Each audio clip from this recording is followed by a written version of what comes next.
그래서 여러분들과 현실적인 재밌는 얘기를 해보는데 저 혼자만 하면 재미없을 것 같아서 저보다 더 스승 같은 동생이 있어요. 여섯을.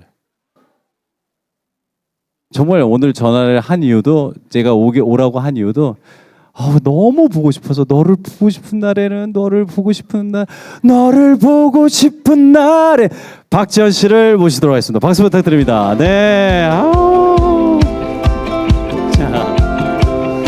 자 마이크 좀 부탁드릴게요. 자 앉아주시기 바랍니다. 예. 오늘은 편안하게 지현 씨와 함께 앉아서 토크를 하도록 하겠습니다. 아니, 네네. 저는 요즘에 그 노래도 안 시키는 자리 네. 이 저출산 문제 때문에 네네. 수없이 다니고 있긴 한데 노래를 이제 대신 불러요? 네.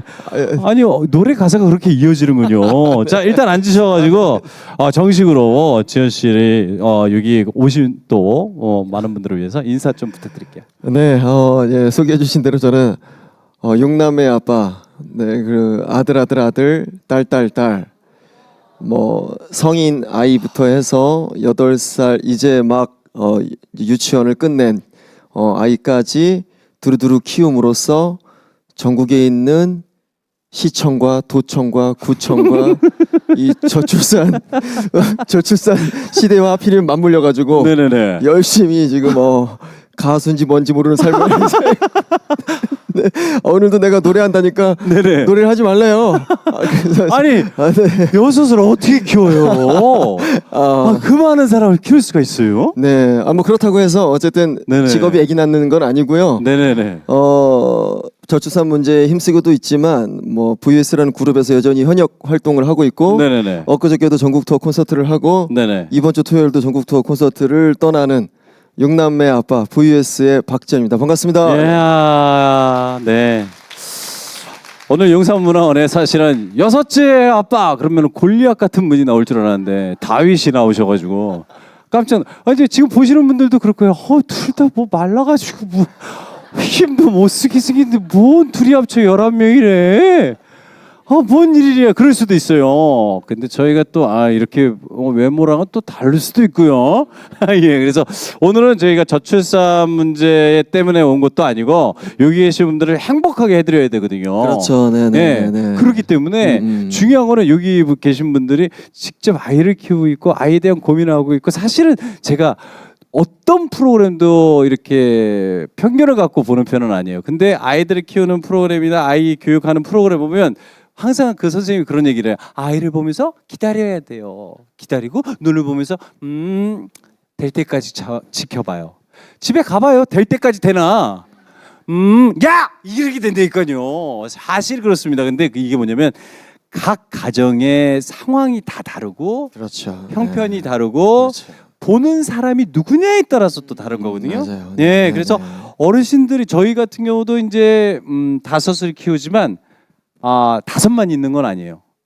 장모님도 계시고 도마뱀 2마리도 있고 강아지도 있고 햄스터가 6마리가 있었어요. 그래서 집에 올 때마다 항상 생각했어요. 집에 기린만 있으면 노아의 방주인데 그런 생각을 했었거든요. 근데 정말 집이 다복하게. 근데 정말 다른 분들하고 교육을 좀 남다르게 아이를 키우셨어요. 저희는 뭐 우선 홈스쿨링 여전히 하고 있고요. 벌써 10년이 넘었고, 뭐 그렇다고 해서 유치원까지 안 보낸 건 아니고, 그러니까 초등학교 입학을 안 시켰고, 뭐 그래서 뭐 한 가지 장점이 있다면, 애들이 좀 뭐랄까 오히려 사회성이 좀 좋다고 할까요? 좀 어른들을 좋아하고, 네네네. 뭐 동생들을 하고 잘 놀고 뭐 이런 거, 이런 특징들이 좀 있어요. 그러니까 중학교 2학년 셋째 아이 같은 경우는 교회에서 그 여동생들의 대장이에요. 그래서 5학년, 뭐 6학년, 4학년 이런 여자애들 있죠. 걔네들을 네네네. 몰고 다니면서 죄송합니다. 뭐 오늘 그런- 일진 얘기하는 게 아니에요. 예. 뭐 그런 어떤 네네네. 특징들이 있는데 반면에 네네. 조금 아쉬운 점은 네네네. 공부를 좀 못하기는 하죠. 아무래도 아이들이 뭐 경쟁에 노출돼 있지 않으니까. 그렇죠. 뭐 그런 특징은 좀 있습니다. 뭐 셋째 아이 같은 경우는 구구단도 한 5학년 때 뛰었고. 아니 근데 이거는 이제 정말 특이한 케이스이기 네, 때문에 제가 일부러 여쭤본 거고요. 네. 그런 삶을 살고 있는 분도 있다라는 거죠. 여기에는 정말 정답은 없습니다. 여러분들이 지금 옳고 바른 길로 선택을 해서 살고 있기 때문에 그 부분에 대해서 근데 네. 누구나 참 고민은 있어요. 그죠? 그렇죠. 그래서 오늘은 키워드를 네 가지를 준비했습니다. 네. 엄빠가 미안해, 부육 딜레마, 부모는 고민 중, 금쪽이가 너무해. 저는 이걸 볼 때 아까 그랬잖아요. 여러분들이 갖고 있는 고민이기도 하고 구청장님이 자기도 항상 생각하는 거다. 애들이 알까요? 이런 고민을 엄마가 아빠가 하고 있다는 거 하나도 몰라. 정말 답답해요. 그게 제일 답답하거든요. 그렇죠. 네. 그러기 때문에 현실적으로 고민을 하면서도 부모는 미안하지만 현실에 닿으면 사실 이런 생각보다도 먼저 이 아이를 바로 잡아야겠다는 생각이 먼저 가는 게 사실 부모들의 마음이에요. 그죠? 예? 그래서 이렇게 진지하게 받아들일 거예요? 그러면 교육청에 있는 분을 불러서 시간을 보내고. 그래서 오늘은 여러분들의 사연을 좀 받았어요. 사연을 받아서 과연 어떻게 키우고 계시는데 어떤 고민들이 많을까. 근데 사연을 제가 그 중에서 고르다 보니까 야, 나도 똑같은 고민을 하고 있는데 나도 똑같은 생각을 하고 있는데 이 문제를 어떻게 풀었지가 아니라 야, 사람은 다 똑같구나. 똑같은 고민을 하면서 아이를 키우는구나. 그렇다면 어떤 분들은 어떻게 키웠는지, 그리고 또 지현 씨는 어떻게 생각을 하면서 그 시기를 지금 첫애가 20살. 네네, 이제 성인이 됐죠. 막내가 8살. 8살. 네네. 부럽네요. 저는 막내가 35개월이라서 이렇게 부럽네요. 네, 그래서 오늘은 함께 여러분들의 사연을 통해서 저희가 이름은 안 밝히도록 하겠습니다. 보내주신 사연을 통해서 서로 이야기를 나눠볼 텐데요. 첫 번째 키워드로 가도록 하겠습니다. 야, 이거 정말 어른들이 항상 하는 얘기야. 내가 미안해. 아유, 너를 이렇게 키워서 미안해. 내가 못 해줘서 미안해. 늘 해줬거든요. 입에 있는 것까지 내가 그냥 건네주고 항상 밖에 가서도 우리 아이 밥 먹여야 우리 아이 이거 벌어서 학원 보내. 다 그렇게 자랐던 부모님들이고 지금도 이렇게 키우고 그거마저도 모자라다고 생각해서 내가 뭘 잘못했을까라는 생각이 이 자리에 함께 하시잖아요. 엄빠가 미안해요. 그래서 오늘의 사연을 한번 지현 씨가 먼저 간단하게 읽어주시고 그거에 대해서 여러분들의 의견도 받고 저희들의 의견도 한번 얘기를 해보도록 하겠습니다. 네, 첫 번째 사연입니다. 김성식님. 내가 감당하기엔 너무 왜요? 그래요? 아니 어떻게 죄송해요. 웃겼던 거죠? 저도 좀 같이 웃으면 안 될까요? 성함이요? 성함이 웃겨서요. 근데 이 성함이 가명이랍니다. 그래서 가명이에요. 네네네. 그래서 작가님한테 제가 한마디 하려고 그랬어요. 왜 이름을 이렇게 웃기게 쓰셨는지 조금만 더 재밌게 하지 말고 좀 이렇게 진지한 분으로 했으면 좋았을 텐데. 네, 중요한 건 사연이니까 다시 읽어드릴게요. 내가 감당하기엔 너무 버거운 삼둥이의 꿈이라는 제목입니다. 삼둥이 아빠입니다. 송일국 아니고요. 그냥 아들 셋을 키우고 있는 평범한 가장입니다. 저는 20년 넘게 라벨 공장을 운영하고 있어요. 사양 산업인 라벨 업계에서 처절하게 버티고 있습니다. 밤샘 작업과 주말 출근을 밥 먹듯 하면서 몸뚱이를 갈아 넣어 운영하고 있죠. 어쨌든 보통 월급쟁이들보다 수입이 좀 낮다는데 조금 위안을 삼고 있습니다. 그런데 2년 전부터 고민이 생겼어요. 큰애와 둘째가 유소년 축구를 하고 있기 때문이죠. 구기 종목이 돈 많이 든다고 듣긴 했지만 이 정도일 줄은 꿈에도 몰랐습니다. 강습비랑 장비 구입비 외에도 시합 나갈 때마다 돈이 들고 전지훈련 갈 때마다 목돈이 들고 계절마다 옷값도 들어갑니다. 개별 레슨도 안 받을 수 없는데 그것도 돈입니다. 그냥 엉덩이만 들썩이면 다 돈입니다. 큰애는 지금 중2인데 팀에서 확실히 자리를 잡지는 못했고 교체 출전이 많습니다. 못하는 건 아닌데 잘하는 것도 아닌 그런 정도입니다. 그만 포기하고 공부 쪽으로 돌리라는 조언도 많이 들어요. 근데 볼만 차던 애가 공부 따라잡기는 뭐 쉬운가요? 게다가 본인은 아직도 미련이 남아서 더 해보고 싶어 합니다. 아버지로서 이제 그만하자는 말을 차마 못하겠어요. 못하죠. 설상가상 2살 아래인 둘째까지 나도 축구를 하겠다고 졸라서 작년부터 팀에 들어갔습니다. 솔직한 제 심정은요. 둘째라도 잘했으면이 아니라 둘째가 잘하면 어쩌지? 입니다. 손흥민처럼 소름 끼치게 잘하면 앞뒤 안 가리고 밀어주겠지만 적당히 잘하면 또 같은 고민을 반복하게 될 것이니까요. 너무나 불투명한 미래를 둘씩이나 지원하기엔 제 사업은 자꾸 초라합니다. 다른 분들은 이럴 땐 어떤 판단을 하시겠어요? 그리고 PS로 사실 제가 보기엔 운동 센스가 제일 좋은 건 막내예요. 혹시라도 운동에 관심 가질까 봐 너는 공부 재능을 타고났고 의사가 될 운명이라고 세뇌를 시키고 있답니다. 이분은 편견이나 편애에 대해서 먼저 생각을 많이 해봐야 될 것 같은데 사실 지금 이제 아이들을 키우면서 아이들 요즘 기본적으로 태권도, 뭐 수영, 뭐 다 가르치지 않습니까? 맞죠. 네, 저희 다 하고 있습니다. 다 하고 있으세요? 네. 아이들이 그런 어렸을 때는 다 누구나 부모들이 착각을 하잖아요. 우리 아이는 굉장한 재능을 그쪽으로 갖고 있다. 근데 하다 보니까 너무 평범해지고 그렇죠. 그러다가 옆집 아줌마가 얘기를 합니다. 보통 자기에 의해서 흔들리지 않아요. 우리 애 요번에 학원 여기로 갔잖아. 수학학원. 나중에 가면 못 따라간대. 이러면은 거기에 흔들립니다. 그래서 태권도 오고 뭐고 점점 야 너 그거 발차기 몇 번 한다고 해서 어디 쓸 데도 없는데 어디 발차기 할 데도 없는데 학원을 바꾸면 어떨까 그러다가 점점 멀어지죠. 이게 굉장히 무서운 게 네네네. 어떤 학원을 보내면 네. 그 학원이 만약에 7시에 끝나요. 그러면 그 앞에 8시까지 우리가 픽업을 해서 뭐 어떻게 데려다 주겠다라는 현수막이 무조건 있어요. 다른 학원. 이게 그러면 왠지 내가 네네네. 이걸 안 시키면 손해 보는 거 같고. 그렇죠. 여보 이렇게 편하게 데려다 주는데 이것까지 시켜. 그러면서 점점 9시, 10시, 11시 이렇게 더 늘어나는 어떤 그 자본주의의 늪에 빠지는 그렇게 키우셨어요? 그런 현상이 있는 것 같아요. 그런 현상을 보고서 이제 조금 조심하려고 노력을 하게 된 거죠. 우리가 그걸 거부하기 쉽지가 않아요. 근데 이분은 네, 어쩔 수 없이 이제 아이를 이제 축구를 제가 봤을 때 이게 축구 선수를 했다는 거는 이제 초등학교에서부터 한 것 같아요. 저희 아이도 이제 셋째를 제가 축구를 하고 있는데 똑같은 케이스이긴 해요. 그런데 둘 다 하면서 누구는 잘하고 못하고가 눈에 보이진 않아요. 어렸을 때 다 똑같습니다. 거의 다 똑같아요. 어렸을 때 너무 잘한다고 해서 그 아이가 계속 그 속도로 스피드로 해서 성장을 하는 케이스도 있지만 거의 대부분 나중에 따라와서 나중에 후발주자로 시작한 애들이 또 따라잡는 경우도 있단 말이에요. 근데 부모님은 이게 걱정이 더 시켜야 될지 그리고 돈은 돈대로 더 들어가는데 어떻게 해야 될지 모르겠다는 게 이 고민이거든요. 그러니까 제 생각은 이 아이가 이것으로 성공할 것이냐 아니냐에 집착하면 안 될 것 같아요. 생각의 출발을. 성공에 대한 키포인트를 하지 마라. 그게 중요한 포인트 같고. 네. 저희 가정으로 예를 들면 뭐 우리도 뭐 애들 그렇게 키우는 거 힘들지 않냐 뭐 이런 얘기를 이제 수없이 많이 들었을 거 아닙니까?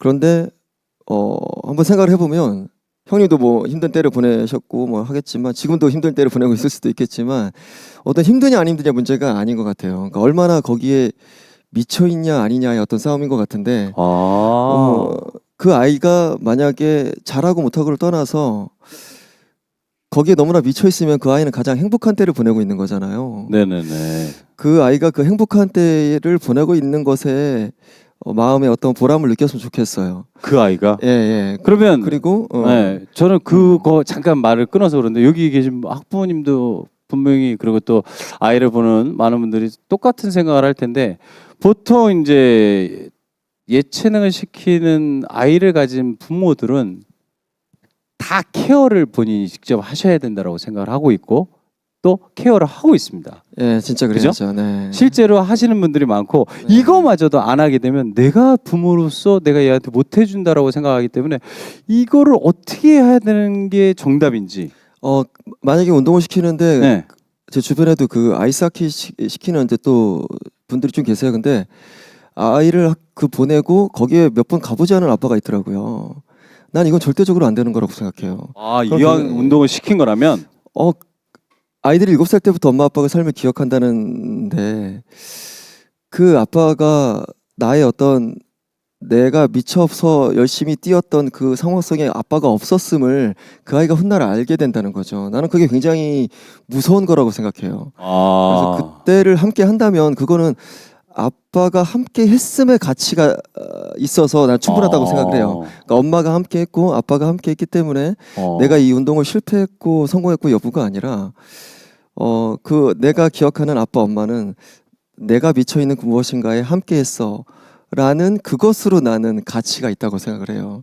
그렇다면 그거는 이제 사실 어쩌면 이제 아이가 운동신경이 조금 특출나거나 아니면 재능을 보인다면 상관이 없는데 아무리 봐도 우리 셋째 예를 들면 골키퍼였어요. 키가 초등학교 5학년 때 170이었어요. 네, 그러니까 누가 봐도 스카웃을 와. 키로수가 70이 넘으니까 골키퍼인데 경기를 유튜브에 올라온 걸로 있어서 봤거든요. 10골을 먹더라고요. 상대가 너무 좋아해요. 그 친구만 나오면 너무 좋아하는 거예요. 아주 그냥 난리가 났어 그냥. 아니 근데 네네네. 그 모습을 형은 이제 봤을 거 아니에요. 근데 예. 그 모습 너무 그래도 멋지고 예쁘고 그렇지 않아요? 막 눈물 나고 그런 거 없어요? 경기 뛰는 모습 보면 열심히 하는 모습. 솔직히요? 아니에요.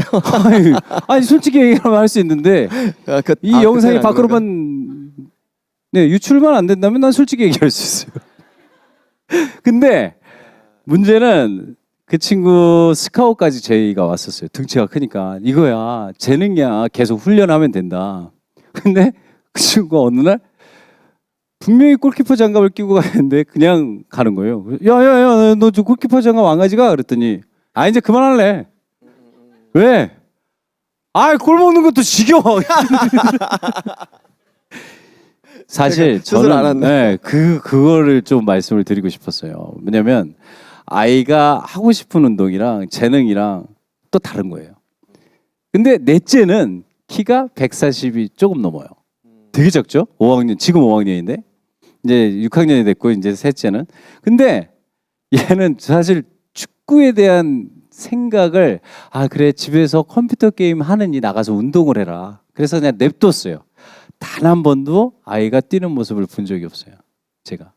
그래가지고 어느 날인가 야 너네 요번에 뭐 어디 간다며 그랬더니 축구 때문에 경주 가 그러는 거예요. 경주에 왜 가 그랬더니 이번에 이제 경주에 그 큰 국제 모임을 하기 전에 경주에서 유소년뿐만 아니라 초등학생들 축구 대회를 했어요. 다 300개 100개 팀이 왔대요. 근데 거기까지 안 가면 안 될 것 같아서 나도 갈게 그랬더니 아빠나 효청 운동장에서 운동할 때도 한 번도 안 왔잖아 그러는 거예요. 너무 미안한 거야. 그래서 아내한테 얘기했죠. 우리 막내 데리고 가자. 아내는 걔가 운동해서 뭐 한다고 똑같은 거야. 운동해서 뭐 한다고 그냥 공부나 하지 나중에 공부 못해 걔. 아니야 그냥 한번 가서 보자. 갔어요. 키가 제일 작다 그랬잖아요. 5학년 중에. 근데 6학년하고 붙은 거야. 그날 걔가 헤딩을 해서 골을 넣습니다. 그리고 하나를 더 넣어요. 티어넘버를. 3대2로 이겨요. 그걸 보면서 기절을 했어요, 제가. 그랬더니 옆에 있는 그 축구부 애가 저한테 얘기하는 거야. 저희 걔 이름이 재범이거든요. 말 그대로 TV에서 얘기했듯이 임재범 씨에 대한 고마움으로 재범이라는 이름을 줬어요. 근데 그 친구 중에 하나가 축구부 친구 중에 와 재범이가 한 것 중에서 오늘 되게 제일 잘했어요. 이제까지 본 3년 4년 전의 모습보다 오늘이 제일 잘했어요. 걔는 부모가 와서 봐주는 걸 기다렸던 거야. 와 거기서 이게 어쩌면 내가 만약에 안 왔더라면 이런 모습을 볼 수 있었을까? 우리 아빠는 또 안 왔겠지라는 생각을 했을 거 아니에요. 근데 그걸 보면서 아이의 재능은 어쩌면 부모가 함께하는 것만으로도 성장할 수가 있다라는 생각을 했어요. 그래서 사실 돈이 중요합니다. 돈도 중요하죠. 근데 저는 아이 넷째하고 셋째 축구화도 제대로 안 사줬거든요. 왜냐면 진짜로 그랬어요.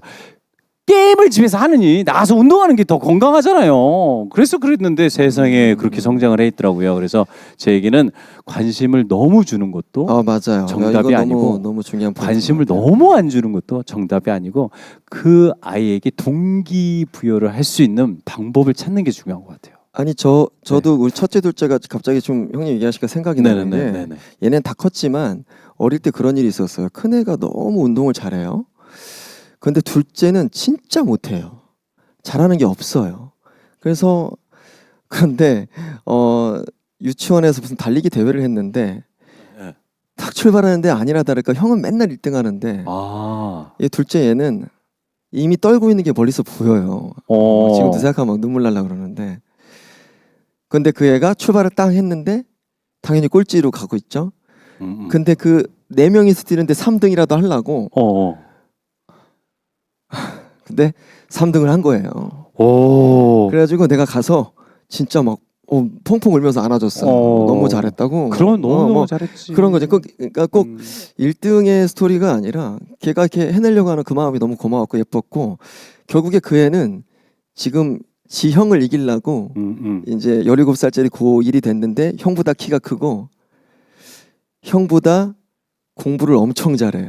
우리는 공부를 시킨 적이 없는데 어머. 홈스쿨링 했고 우리는 그냥 해야 되는 과제 이렇게 많지 않고 좀 이렇게 치열하게 키우고 싶지 않았어요. 그런데 얘가 공부를 좋아해요. 야, 달리기랑 비슷하게 하네. 예, 그러니까 책도 뭐 이미 뭐 얘는 책을 좋아하는 애가 돼가지고 자기 형을 가르치려고 노력하고 그러니까 형이 안 물어봤는데 좀 설명 좀 하지 마 이러고 형이랑 이제 굉장히 우애는 스스로 좋은데 성장하는 그런 현상이 갑자기 생각나네요. 네, 맞는 것 같아요. 정말 아이들을 다그친다고 해서 아니면 너무 전폭적인 지원을 한다고 해서가 아니라 그 아이를 따뜻하게 격려해주고 안아주고 4등에서 3등을 응원해줄 수 있는 그런 엄마 아빠가 되면 저는 아이들은 예쁘게 자라지 않을까 확신이 들었네요. 지금 형님의 그래서 말에서. 네. 제가 느낀 건 뭐였냐면 아이 스스로 판단하게끔 해주는 게 제일 좋은 방식이에요. 네. 부모가 돈이 들어서 못 가르친다가 아니라 그렇다면 저희 셋째가 골키퍼를 하다가 지금 174가 넘었어요. 키가 그만뒀잖아요. 어떻게 됐을까요? PC에 빠져 살고 있어요. 이 얘기 뭔 줄 아세요? 뭐냐면 사실 그 친구는 아직 동기부여가 모든 게 되지가 않았고 보통 아이들은 그렇게 성장하는 게 옳다라는 거예요. 괜찮죠. 그걸 가지고 네네. 뭐라고 할 필요도 없고 물론 너무 과하게 새벽 4시까지 새벽 3시 4시까지 그 게임에 빠져 있다면 제재를 해야죠. 너가 그러면 새벽 4시 3시까지 뭐 PC해도 돼. 단 내일 아침서부터 주말 내내 아이를 봐. 그러면 걔가 그만두거든요. 네, 이런 식으로 사실 아이와 딜이 아닌 딜로 그 아이의 너무 과한 행동은 줄여야 된다는 게 맞는 것 같아요. 그래서 제가 이 부모님한테 말씀드리고 싶은 거는 부모님이 교육을 그만둬야 될까? 운동을 딴 걸 시켜야 될까? 다른 걸 해야 될까? 아니, 그 친구가 하다가 부탁하는 것만 들어주는 정도의 부모님이 돼야 된다라고 생각합니다. 네, 좋습니다. 네. 그리고 어떻게 뭐 아이들 혹시 지금도 운동을 가르치면서 하시는 부모님도 계십니까? 아이들 자녀분들의 운동을 해가지고. 네. 그리고 또 이분이 쓴 글 중에 그런 글이 있어요. 손흥민처럼 잘하면 발 벗고 나는 직업을 그만두지. 개그맨 그만두고 뭐. 그럼 뭐 막내만 따라다니죠. 그러죠. 근데 사실은 그걸 바라서는 안 되는 게 부모님들은 항상 내 아이가 뭐를 해도 잘한다가 아니라 최고다라고 생각을 하셔야 된다라고 생각을 해요. 그렇기 때문에 못하든 잘하든 손흥민하고 비교하는 건 정말 나쁜 것 같아요. 저는 그렇게 생각해요. 그러니까요. 네. 네. 저는 막내를 손흥민하고 비교한 적도 네, 없고 네, 네. 저희 셋째를 골을 그렇게 많이 먹었다고 해서 네가 농구 선수냐고 물어본 적도 없고 저는 그런 적 없어요. 네네네. 네. 그러니까 성공 여부에 네네. 집착하지 않는 그럼요. 부모가 되었으면 네, 좋겠습니다. 그럼요. 자, 그렇게 해서 이제 항상 그래요. 부모들은 어쩔 수 없어요. 뭐를 해줘도 아무리 비싼 걸 해주고 아무리 좋은 걸 해주고 아무리 좋은 대학을 보내고 그래 뭐 다 해줘도 그래 그때 다른 것 때문에 엄마 아빠가 미안해가 맞는 것 같아요. 자, 이번에 두 번째 키워드는 보육 딜레마입니다. 말 그대로 키우면서 이걸 어떻게 키워야 되는가. 아까 처음이랑 또 비슷하긴 한데 이게 정말 어려운 것 같아요. 저는 이제 아이들이 이제 중학생으로 가다 보니까 이 아이를 어떻게 키워야 되지? 나처럼 좀 뭐 예능의 피를 타고났나? 근데 알고 봤더니 과학자들이 얘기하는데 모든 자녀는 엄마의 DNA를 닮아간다고. 공부를 못해도 엄마라고. 외모는 아빠라고 그러는데 그런 얘기를 많이 하거든요. 근데 사실 어떤 내용인지 한번 보도록 하겠습니다. 이게 보육 딜레마는 진짜 현실적인 얘기예요. 자, 맞벌이 부부인데요. 둘 다 정식 출퇴근이 안 됩니다. 정시에 야간에 밥 먹듯이 한대요. 아이를 갖기 전에는 서로 얼굴 볼 시간이 적다는 것만 아쉬운 점이었는데 아이를 낳고부터는 문제가 심각해졌습니다. 어린이집 하원 시간을 맞추기가 너무 힘들어요. 힘들죠. 힘들어. 3, 4시에 어떻게 나와? 말도 안 되는 얘기죠. 처음엔 둘 중에 먼저 퇴근하는 사람이 픽업하면 어떻게든 될 거라고 생각을 해서 했어요. 근데 쉽지가 않았어요. 남편은 최근 서울로 이직을 하면서 장거리 출퇴근을 하게 돼서 하원 돕기가 사실상 불가능해졌고 저는 육아에 전념하다 아이가 4살 됐을 때 직장을 그때 구했는데 야근이 너무 잦습니다. 원래 야근과 주말 근무 안 하는 조건으로 들어갔지만 현실적으로 일을 하다 보니 매번 쏙 빠져나오기가 엄청 어렵습니다. 누가 눈치 주기 전에 제가 좀 괴롭고요. 사실 뒷말도 좀 나오는 것 같아서 제일 바쁠 때 자리에 없을 때 사람들이 나를 어떻게 생각할까 상사로 인정하지 않는 그런 시선을 느껴요. 그래서 한 달에 적어도 4-4번은 연장 보육을 이용하게 됩니다. 어린이집에선 가능하면 미리 알려달라고 하는데 업무 특성상 언제 야근이 발생할지 맞아요. 이건 맞는 것 같아. 알 수가 없습니다. 마감을 제때 못 맞추면 야근을 해야 되니까요. 그러니 매번 다급하게 연락을 하게 되고 다음에 일찍 말씀을 드리겠다고만 말을 하고 지키지 못할 때가 많습니다. 제가 예상치 못한 야근 때문에 하는 부탁이 결국 어린이집에도 예상치 못한 야근을 만든다는 걸 잘 알고 있습니다. 자, 이럴 때 뭔가 보완이 될 만한 제도가 있었으면 좋겠는데 솔직히 무슨 제도가 소용이 있을까 하는 생각도 드는데 그야말로 딜레마입니다. 이거는 저희한테 보내면 안 될 것 같은데.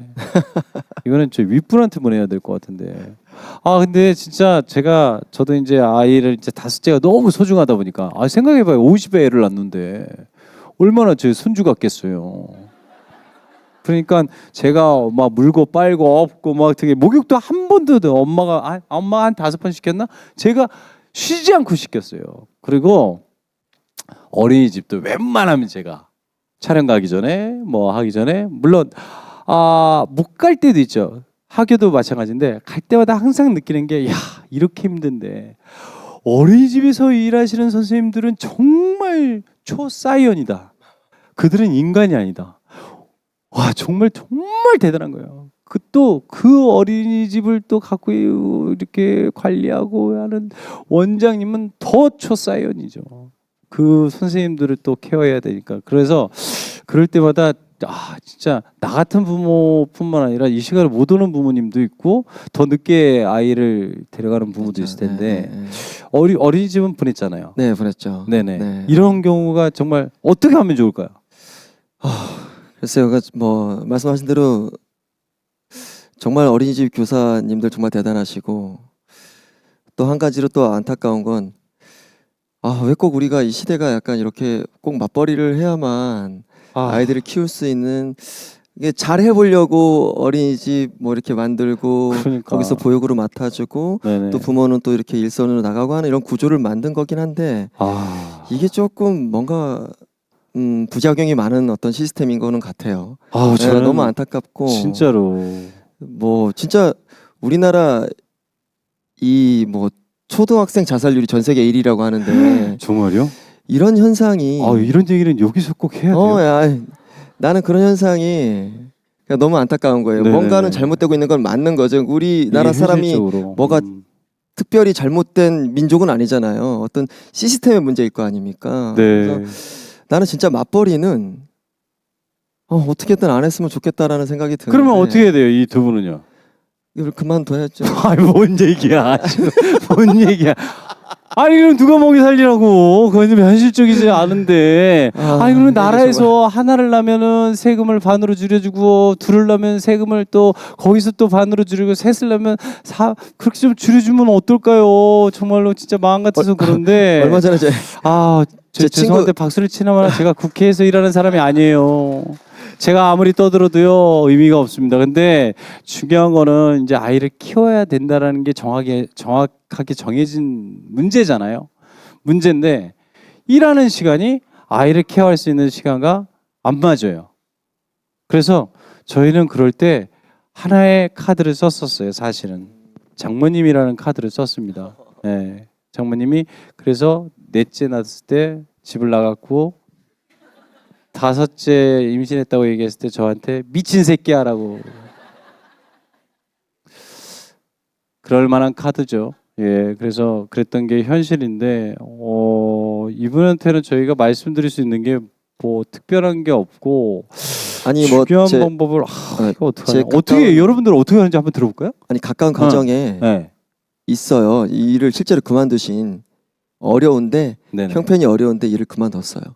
그리고 더 많은 걸 누리고 있고 일을 그만두는 게 너무 가만히 있어요. 후회한 적이 없다고 하면서 말하는 그만두고 더 많은 걸 누릴 수 있죠. 집에서 누릴 수는 있긴 한데 여러분은 네. 어떻게 생각하세요? 그만둬야 된다. 한 분이라도 그만둬야 된다라고 생각하시는 분 손 들어보세요.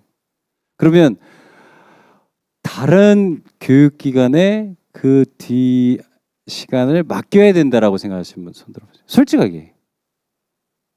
아니면 집에서 그냥 등에 업고 회사에 출근해야 된다. 어렵죠.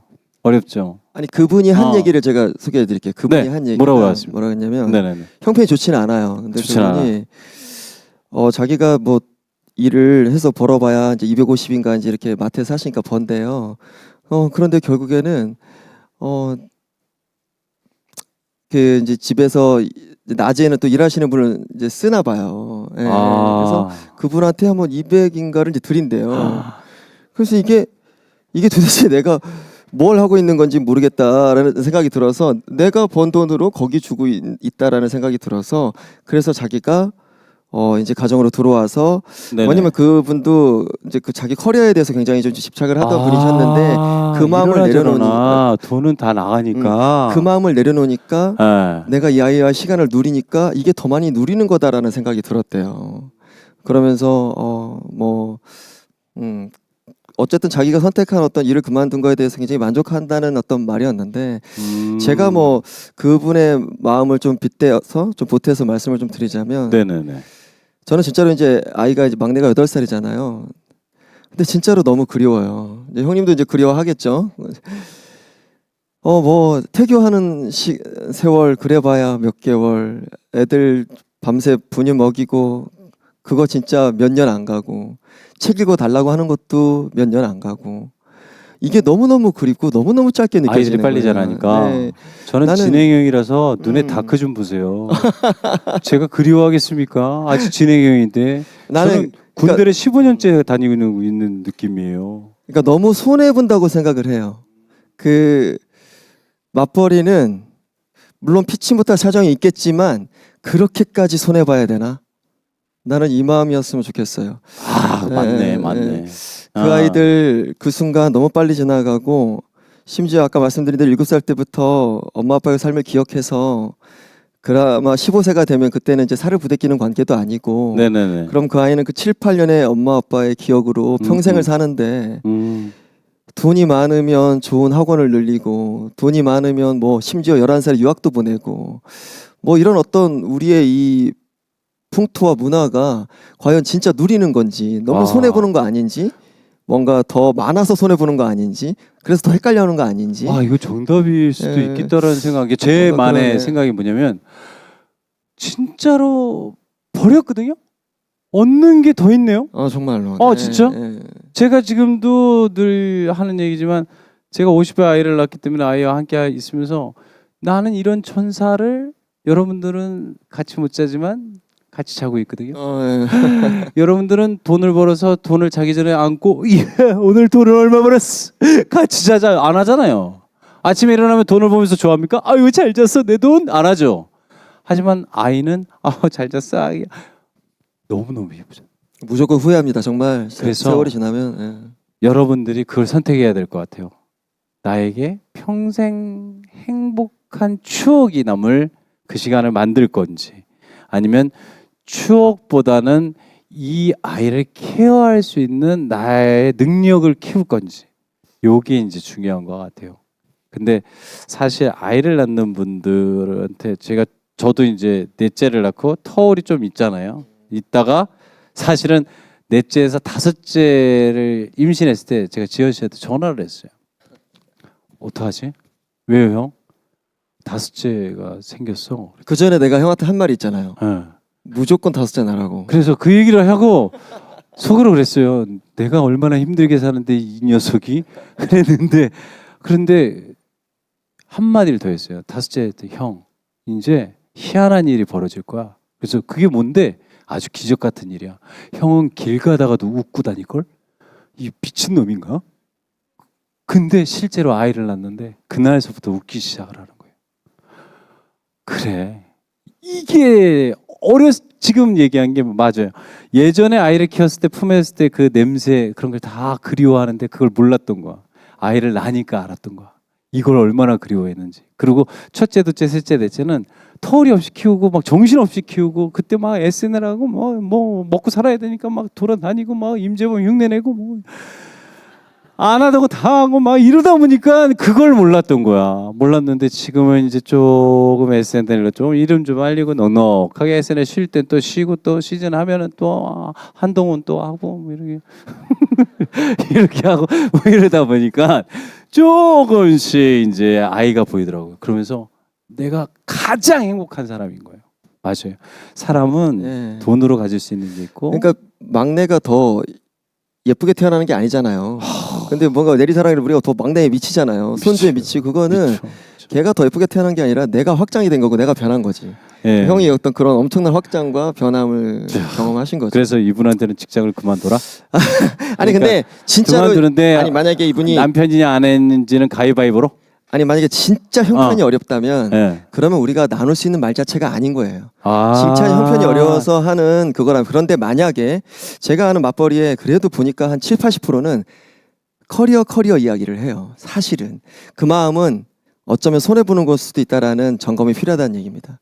그게 내 커리어를 얻는 것이 어쩌면 손해 보는 걸 수도 있다는 거. 네, 맞아요. 그런 생각에 그런 어떤 질문들을 스스로에게 던지는 네 여러분들이 됐으면 좋겠습니다. 정말 그 지현 씨가 제가 왜 이 말을 하면서 저 사람이 왜 돈 잘 버는데 저렇게 얘기를 하지? 저 사람은 애 여섯을 키우면서 모자란 게 없으니까 저렇게 얘기하지? 아니요. 그게 아니라 지현 씨가 여섯을 키울 때 분명히 VOS라는 유명한 팀이고 많은 팬들을 그리고 많은 사람들이 사랑하는 노래를 부르었던 솔로로도 되게 유명한 친구인데 결혼식을 갈 때마다 축가를 부르고 있는 거예요. 하루에도 2번 만난 적도 있어요. 야, 저러면 가수로서 자존심도 상할 수 있고 콘서트 때만 자기 모습을 보여줄 수 있는 가수로 남고 싶은 사람도 있잖아요. 와, 그럴까? 이 친구는 왜 그러지? 아이가 좋은 거야. 가정이 좋은 거야. 그 가정을 위해서는 나를 내려놓을 줄 완전 땅까지 내려놨기 때문에 가능하기 때문에 이 부모님들도 내가 뭐를 내려놓을 수 있는가를 한번 생각하는 게 맞아요. 네, 맞습니다. 맞는 것 같아요. 네, 맞습니다. 감사합니다. 정리 너무 잘해주셨습니다. 네. 네네네. 자, 이번에 이제 세 번째 키워드 빨리 진행할게요. 여러분들 되게 점점 졸리기 시작한 것 같은데 눈이 이렇게 되는 거 보여요? 안 보일 것 같죠? 아니면 가운데 저희가 가서 할 수도 있어요. 주무시는 사람 옆에 앉아서 떠들 수도 있습니다. 아시겠습니까, 아저씨? 예, 감사합니다. 자, 이번에는 부모는 고민 중이라는 키워드예요. 자, 이거 한번 가볼까요? 네, 빠르게 갈게요. 길어지는 경력 단절, 경력 종료가 될까 두려워요. 저는 전직 사진 작가였고 지금 이벤트 기획 일을 파트타임으로 하고 있습니다.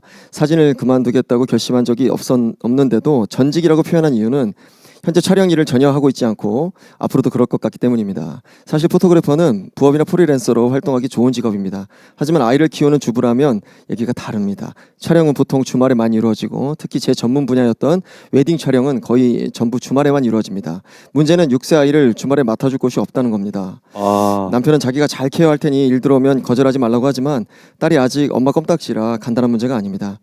주말에 일하러 나갔다 올게 하면 뒤집어질 게 뻔합니다. 도저히 엄두가 안 나서 촬영 일을 여러 번 거절했더니 지금은 문의 전화조차 오지 않네요. 아이고야.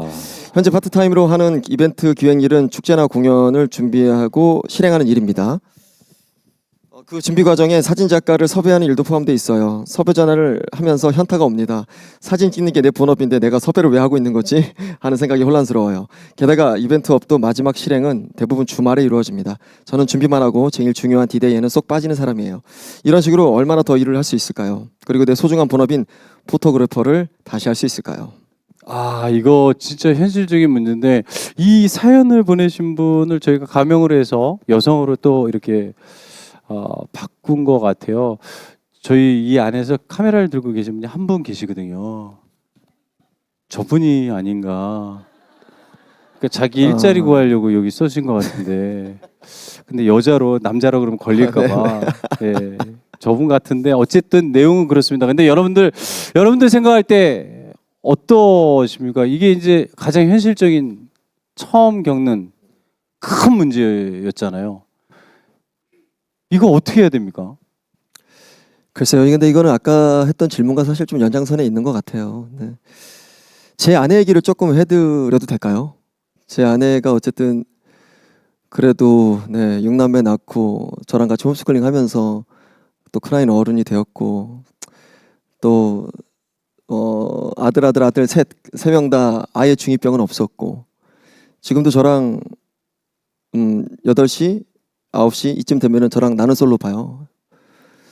나는 솔로를 본다고요? 애들이 아빠를 기다려요. 아, 여기 네, 아니 이거를- 근데 프로그램에서 조금 네. 헷갈려가지고. 그러니까 저하고의 네네네. 네. 그런 소통의 시간을 애들이 좋아해요. 네. 근데 그런 아이들이 됐다는 건 진짜로 너무 뿌듯합니다. 그러니까 이 어떤 아이들이 밖에 나가서 어떤 성공을 하는 것도 되게 뿌듯하지만 아빠를 기다리는 엄마를 기다리는 이런 마음을 가진 애들이 있다는 거는 그러니까 4살짜리 아이가 예뻐서 집에 뛰어들어가는 그 맛이랑은 차원이 다릅니다. 너무너무 흥분되고 진짜 내가 성공을 했구나. 우리가 이 긴 세월을 이렇게 감당해내기를 너무 잘했구나. 수많은 말들을 들었고 뭐 수많은 뭐 어려움들이 있었지만 야 이거는 정말 너무나 잘한 것 같다. 잘 키워낸 것 같다.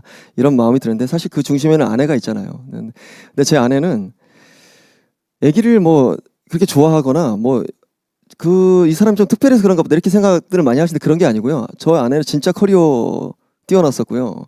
누구보다 잘났어요. 그러니까 뭐랄까 동대문 시장에서 아내가 그러니까 좀 그 제작에 좀 소질이 있어요. 아동복 제작에 소질이 있어서 아동복 제작으로 그때 우리가 진짜 월 순수입 한 2천은 아내가 현금으로 넘던 정도의 능력을 발휘하면서 그래서 그때 노래 안 했구나. 맞아요. 아, 예.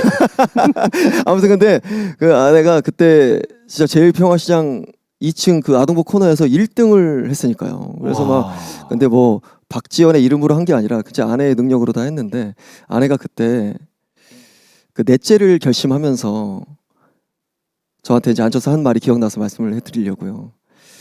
자기가 이상하게 넷째가 잘 안 생기는데 자기는 넷째를 너무 갖고 싶대요. 근데 벌써 안 생긴 지가 3년이 넘은 거예요. 근데 저희는 항상 아내가 원하던 때 이렇게 아이들을 낳았는데 이 안 생기는 게 아내가 너무 이상하고 거기 제일평화시장은 이제 밤에 일을 하잖아요. 근데 그게 뭔가 이 몸에 이제 순리에 안 맞으니까 그게 안 생기는 게 분명한 거거든요. 그래서 너무너무 잘 나가고 그래서 나는 이제 드디어 이 아내 덕 좀 보겠구나 진짜 그 생각하면서 네네네. 내가 이제 내 돈으로 앨범 내고 내 돈으로 뭐 행사하면서 이제 뭐 아내가 막 내가 타고 다니는 막 밴드 사주고 막 그랬거든요. 그래가지고 야 아내 덕 좀 보나 보다 이런 마음이 들 수 있죠. 근데 그런 마음이 들는 찰나에 아내가 일을 그만두겠다 그러는 거예요. 아이고 큰일 나지. 그럼 다시 노래하러 가야 되는데. 그래서 이제 뭐 그때 당시에 이제 VS에게 그 소속사 분쟁으로 큰 문제가 생겨가지고 빚이 좀 많았어요. 근데 그걸 아내가 다 정리하고 이제 빚도 다 정리가 됐고 난 당신이 다시 노래 열심히 하는 모습 보고 싶고 난 아이 더 갖고 싶은데 이렇게 우리가 돈에 미쳐서 이렇게 사는 게 자기는 왠지 더 손해인 것 같다고 나는 손해보고 싶지가 않다고 그러면서 나를 설득을 했던 것 같아요. 그래서 결국에는 지금 진짜로 그 이후로 저희 VS는 어떤 저의 노력으로 다시 회동을 하게 되었고 그래서 지금 뭐 그 어떤 현역 보컬 그룹들보다 저희가 최장수 보컬 그룹으로 가장 행사 많고 콘서트도 하시고 예, 콘서트도 가장 네. 그러니까 어떤 그런 열정도 우리가 살아나면서 물론 우리가 이런 열정이 살아날 거라는 걸 아내가 성견지명한 건 아니겠죠. 네. 근데 뭔가 아내는 그 순리를 좀 따르면서 이런 어떤 좋은 일이 생긴 것 같아요. 그러면서 바로 넷째 딸아이 생기고 5째, 6째 이렇게 아내는 뭔가 진짜를 누리고 싶어했던 그런 마음이었던 것 같아요. 네, 박수. 네. 사실 이 얘기를 들으면서 저는 제가 말 끊어서 죄송한데 저희가 흔히 하는 책 중에 청소부 밥이라는 책이 있어요. 이 내용이 거의 흡사한 내용인데 네, 대표인 사장이 어떤 자기가 평상시에 가족을 챙기지 못하다가 청소부 밥한테 얘기를 들어요. 그래가지고 자기 딸의 중요한 날 바이어를 만나서 계약하는 게 있는데 둘 중에 하나 선택을 해야 되는데 그때는 때와 다르게 청소부 밥 얘기를 듣고 정말 딸을 찾아가는 자식을 찾아가는 그래서 더 좋은 일이 있었다. 마찬가지예요. 그 회사가 망했거든요. 그리고 같이 체결하는 회사도 망했어요. 그러니까 자기네 회사가 그렇게 될 수도 있었는데 두 가지를 다 얻은 경우죠. 근데 지금 얘기를 들으면서 정말 자기한테 이 세계는 넓지만 이 세계 내가 사는 세계에서 더 소중한 걸 얻어야 되는 게 맞다. 그렇죠. 지금 허락된 맞아요. 네, 그러니까 이 포토그래퍼의 꿈도 너무나 아름답지만 네네네. 지금 허락된 그 무엇인가를 지금 가질 수 있는 놓치기에는 거. 너무 네네. 그래서 저번에도 아내가 그만뒀다고 술 먹고 나는 아내 잘못 만났다고 애를 저렇게 놔놓고 일을 그만뒀다고 그래서 결혼식에서 두세 번씩 느려. 아이 농담입니다, 농담입니다. 자 이제 빠르게 시간이 좀 여러분들도 힘드실까봐 마지막 키워드가 금쪽이가 너무해요. 금쪽이가 너무했는데 사실 금쪽이라고 하는 거는 요즘 아이들을 칭하는 말이지 예전에는 그런 게 없었어요. 미워도 그냥 뭐 애고 뭐 이뻐도 내인데 무슨 금쪽이라는 단어가 어디 있어 세상에. 근데 요즘은 이제 금쪽이라는 단어가 있다 보니까 그거 사연을 한번 보도록 하겠습니다. 요즘 금쪽이가 너무 뒤에 거를 한번 읽고 싶은데 읽어도 될까요? 그래도 돼요. 네, 네. 제가 읽을까요? 금쪽이에요? 네, 금쪽이 너무해. 네네. 네. 그거 한번 읽어주세요. 사랑하는 아들, 그러나 감당하기 어려운 고집 대마왕. 두 아이를 키우는 엄마입니다. 큰아들은 초등학교 2학년이고 아들 둘째가 내년에 학교에 들어가요. 큰아들은 꼼꼼하고 조용하고 수줍고 차분해요. 둘째는 쾌활하고 애교 넘치고 좀 덤벙대고 사교성이 넘쳐요. 둘이 어울려 크다 보면 서로에게 배우는 것도 있고 좋겠다 싶어요. 근데 첫째가 가끔 왕고집을 부립니다. 뭔가 마음에 들지 않으면 혼자 단단히 토라져서 스스로 풀릴 때까지 아무것도 못 건드려요. 아무도 못 건드려요. 네. 문제는 뭐에 토라지는지 도통 알기가 어렵고 예측도 안 된다는 겁니다. 주말에 나들이 가기 위해 분주히 움직이다가 큰애가 갑자기 꽥 소리를 지르면서 안 간다고 버티면 그날은 나들이고 뭐고 못 갑니다. 몇 시간씩 입을 닫고 있다가 한참 만에 막 울면서 내가 너무 강압적으로 재촉을 했다는 거예요. 어떤 부분이 강압적이냐 물어보면 어떻게 그걸 모를 수가 있냐며 나를 원망합니다. 얼마 전에는 이거 딱 중2병이네 완전히. 얼마 전에 정말 괴롭고 민망한 일이 있었어요. 제 외할머니가 돌아가셔서 가족이 다 빈소를 방문했는데 큰애가 입구에서 신발을 벗지 않고 버티는 겁니다. 여기 사람들 지나다니는 곳이니 빨리 벗고 들어가자 했는데 완강히 버티더군요. 가족이 같이 절을 하려고 다 같이 기다렸지만 10분 20분이 지나도 움직이질 않았습니다. 사람들이 무슨 일인가 기웃거리고 웅성거리니까 남편도 너무 당황스러웠나 봐요. 일단 들어가서 절 먼저 하고 얘기하자. 애를 안아 올렸는데 순간 비명을 지르면서 오해를 하는 겁니다. 그냥 싫다고. 정말 너무 당황스러웠어요. 남편은 얼굴이 포도주스판 변하고 거의 울려고 하더라고요. 결국 데리고 들어가는 걸 포기하고 부부와 작은 아들만 절을 한 뒤 입구가 보이는 곳에 자리를 잡았는데 최대한 표정 관리를 하면서 스스로 들어오기를 기다렸죠. 그러나 전혀 소용없었습니다. 인생 경험 풍부한 어르신들, 현직 유치원 교사분, 전직 고교 교사분 등등 애들 다루는데 일가견이 있다 자부하는 분들이 내게 맡겨라 하며 도전했다가 다 포기하셨습니다. 그야말로 요지부동. 근데 왜 우리한테 맡기는 거예요? 네, 내가 사랑하는 큰아들은 냄새나는 신발장 옆에 돌부처 마냥 미동도 없고 서서 우리 가족이 장례식장을 나올 때까지 장장 2시간을 버텼습니다. 집에 가서 이유를 물어보니 내가 강압적으로 말했다네요. 예, 그냥 알았다 하고 끝냈습니다. 네. 이유가 있었어. 앞으로 어떻게 훈육해야 하는지 전혀 모르겠습니다. 애 키우다 보면 이런 시기를 간혹 겪게 되는 걸까요? 놔두면 저절로 개선이 될까요? 고민이 깊어집니다. 정말 이렇게 고집센 분, 아이를 키우는 분들 중에서 어떤 분이 할머니가 그 고집센 아이가 막 고집을 부리고 뭐 땡깡을 부르니까 갑자기 찬송가를 부르더라고요. 나는 구원 이러면서 뭐 이렇게 전혀 도움이 안 되는데 그 아이도 놀래고 주변 사람도 놀랬던 기억이 저는 크게 그때 저 총각 때였는데 웃었던 기억이 나는데 야 이런 경우 어떻게 합니까? 와, 근데 이거 경험이 있으세요? 솔직하게 아니, 저희는 없죠. 그래, 네, 그죠? 안타깝게도 없는데. 애를 때렸기 때문에. 농담입니다, 농담입니다. 아니, 전혀 그런 사람 아니고.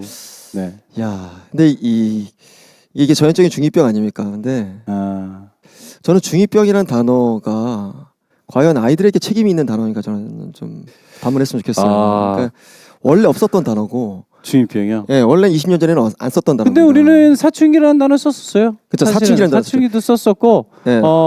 부모 말 안 듣는 사람들은 늘 있었는데 사회 통속상 그때 뭐 어떻게 표현할 수 있는 방법이 없었습니다. 그리고 또 그랬다가 뭐 난리가 나니까 아시잖아요. 난리가 나니까 그랬던 건데. 그러니까 본질적으로 이제 사춘기를 좀 말씀을 드리면, 그러니까 사춘기에서 뭐 질풍노도의 시기를 넘어서 이제는 중2병이라는 어떤 단어로 이렇게 조금 심플하게 그 시기를 이렇게 관망하자라는 식으로 이제 우리 마인드를 좀 이렇게 현혹하는 거죠. 근데 저는 이 단어가 굉장히 안 좋다고 생각하는 게 원래는 사춘기란 말이죠. 사춘기는 생각사 봄춘자예요. 그럼 봄은 보다에서 왔고, 그럼 보고 생각하고 생각이 꽃이 피는 따뜻한 시기라는 뜻이거든요. 그러니까 원래는 굉장히 보기 좋았던 15세예요. 그러니까 생각이 깊어지고 얌전해지고 부모하고 소통이 잘 되고, 그리고 부모를 궁금해하고, 아빠가 사냥을 나가면 왜 사냥을 나갔는지 같이 나가고 싶어하고, 나도 어깨가 크니까 엄마는 왜 이렇게 가정에 순종하며 사는지, 뭐 이렇게 뭔가 애들이 생각이 열리는 어떤 아주 멋있는 시기인데, 그게 이제 이렇게 망가진 거는 사실 아이들의 책임이 아니라 이 시대가 뭔가 관계는 실패한 시스템인 걸 반증하는 단어라는 거죠. 그 중2병은. 부모와의 관계가. 네네. 그러니까 이 부모님도 사실 뭘 강압적으로 아이들한테 뭐 해서가 아니라 이게 멀어지니까, 왜 우리가 맞는 말하면 더 짜증나는 거 아시죠? 맞아. 부부지간에도 소통이 없으면 맞는 말하면 완전 짜증나요. 근데 이 부모는 나하고 그 7, 8년 동안 7살 때부터 15세의 기억 속에 나한테 별로 뭐 없는데 맨날 맞는 말 말해. 이게 아들한테는 강압으로 들리는 거죠. 예, 이게 부부지간도 마찬가지고, 뭔가 서로 가깝고 뜨거울수록 굉장히 디테일한 말들도 다 받아들일 수 있고 수용할 수 있는 관계가 되는 거고. 근데 관계가 없는데 어느 날 내 가방 검사나 하고, 요즘에 뭐 맨날 그런 부모가 부모가 예, 그러다가 이제 뭐 담배가 걸렸어. 담배를 걸렸는데 이것도 보니까 이 아빠는 전에 들은 얘기야. 뭐 담임한테 전해서 아내한테 전해서 그래서 검사를 했구나. 네, 그래서 아빠가 와서 검사를 하더니 매를 들려고 그래. 그러면 애들이 그 손목을 잡는 거예요. 예, 이게 못 맞겠다 이거지. 예, 그렇게 되는 거죠. 이게 굉장히, 그러니까 그러면 이제 뭐 큰 문제가 생기죠. 저는 그러니까 이 훈육은 나쁘다고 생각하는 게 아닌데, 훈육의 조건이 있어요. 훈육의 조건은 관계예요. 그 실제적인 관계, 관계라는 게 이제 뭐 돈을 투자해서 뭐 이렇게 잘 키우는 그런 걸 말하는 게 아니라 실제 시간과 공간의 관계.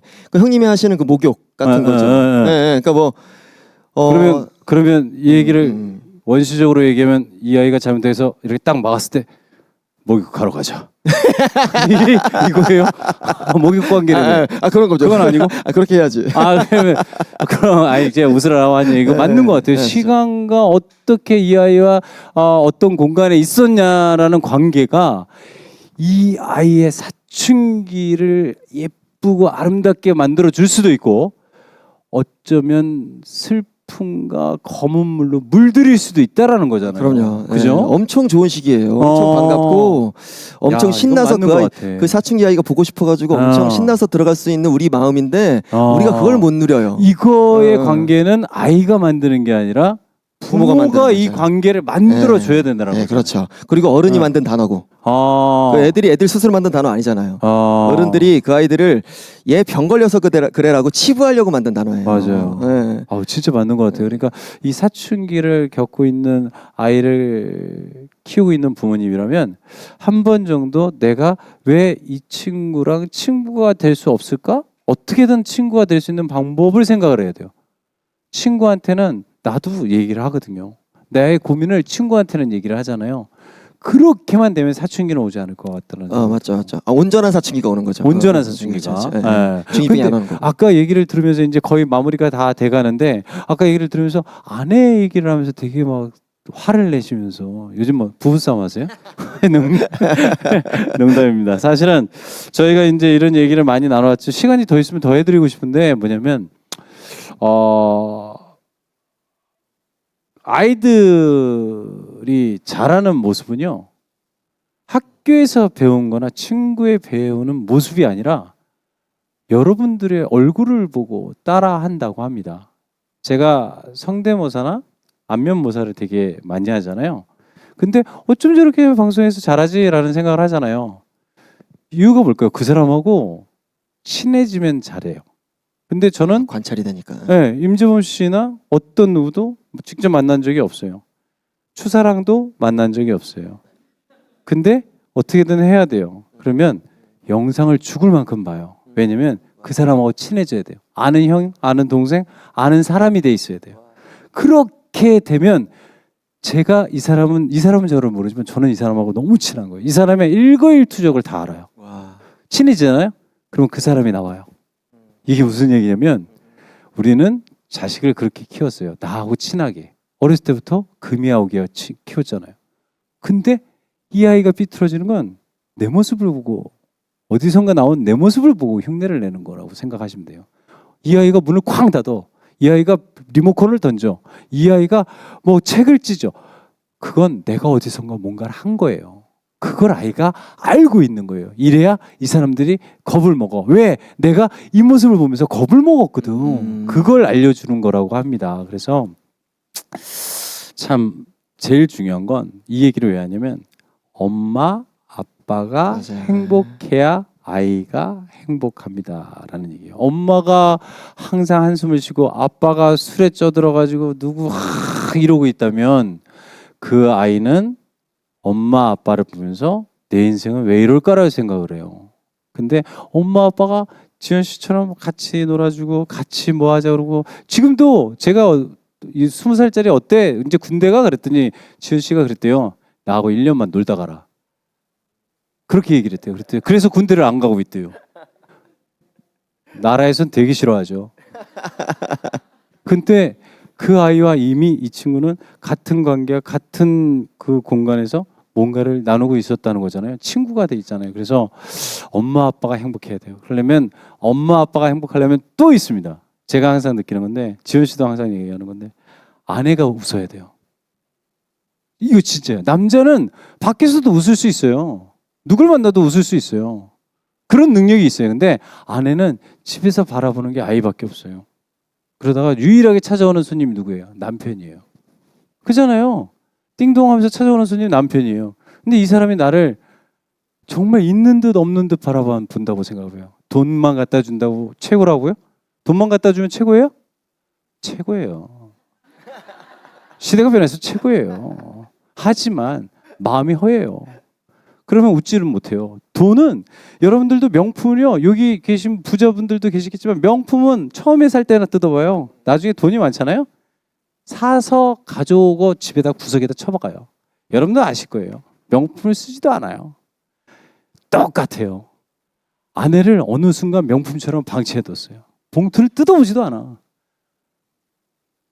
너무 심각한 거예요. 그래서 아내가 행복해야 되기 때문에 오늘은 여기 남자분들보다 여자분들이 더 여성분들이 많기 때문에 이분들을 위해서 제가 마지막으로 드릴 수 있는 건 웃음이라고 생각하고 제가 갖고 있는 재능을 좀 나눠드리고 마무리하도록 하겠습니다.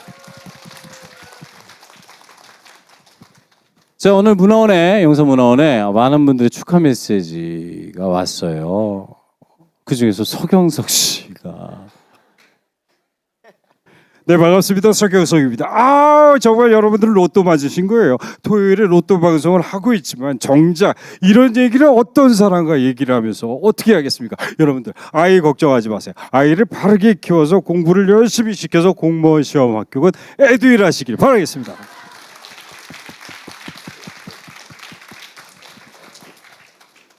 어떤 콘서트도 물 없이 이렇게 1시간을 떠드는데 주변을 아무리 찾아봐도 물이 나올 만한 곳은 없네요.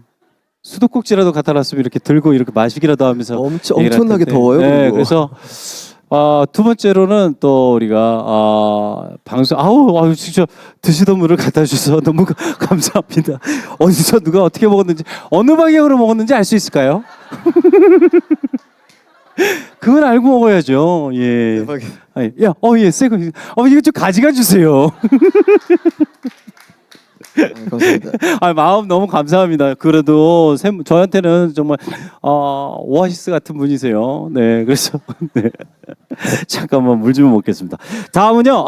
요즘 뭐 신사장으로 또 유명하시게 다시 항상 그분은 항상 이쁘신 말 그래도 연기는 뭐 대단하신 것 같아요. 제가 항상 존경하고 사랑하는 한석규 씨의 축하 메시지 들려요. 이거 물 좀 먹고 갈게요. 예. 예, 물도 그냥 먹으면 안 되고 한석규 씨가 물을 먹는다고 생각하고 한번 네. 야, 참. 야, 이게 뭐라고 이게? 아이고 먹던 걸 주셨어요. 야, 여기 계신 분들이요. 이제 이렇게 사세요. 그댄 내게 행복을 주는 사람으로 사세요. 감사합니다. 제가 시간상 많이는 못 해드리고 아무래도 어르신들이 있는데 요즘 조금 건강이 좀 안 좋으셔서 좀 마음이 아프긴 한데 이순재 선생님이 축하 메시지 보내온 거 전해드릴게요. 그 묻지도 따지도 않고 아예 애를 키우는데 뭘 따져? 아니 애비가 제대로만 키우면 되지. 아이 사춘기 때 혹시라도 집에 안 오고 전화 안 받으면 전화 주세요. 이로사서 이 못난 놈. 감사합니다. 한 두 명만 더 할까요? 두 명만 더 하고, 예, 시간상 이게 시간이 너무 아깝다. 저희가 원래는 돈을 3시까지만 받아가지고 농담입니다. 자, 가수 임창정 씨, 여기 가수분이 계시지만 짧게 여보세요. 박수 안 쳐요?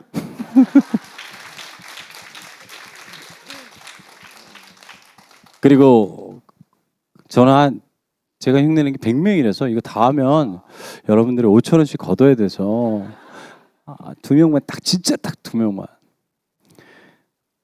김상중 씨, 얘네 표정을 잘 봐야 돼요. 그분의 표정이 있어요. 이거는 따라하면 안 돼요. 이거 제 거예요. 그것을 알려주마의 김상중입니다. 그런데 말입니다. 여기서 지금 아이를 키우는 부부들이 제일 원하는 게 뭘까요? 그 아이를 위해서 믿음, 소망, 사랑, 나라에서 주는 집? 절대 아닙니다. 국가에서 아이를 키우는 부모들의 마음을 헤아려 주는 겁니다. 감사합니다. 마지막! 저는 마지막. 싱어게인 임재범 씨. 여러분들 잘 봤고요. 제가 이거 안 하려고 그랬는데 일단 이 자리에 와서 같이 공감하고 아이를 생각하는 여러분 참 잘했어요. 여러분 이제 사랑을 해 떠날 거야. 감사합니다.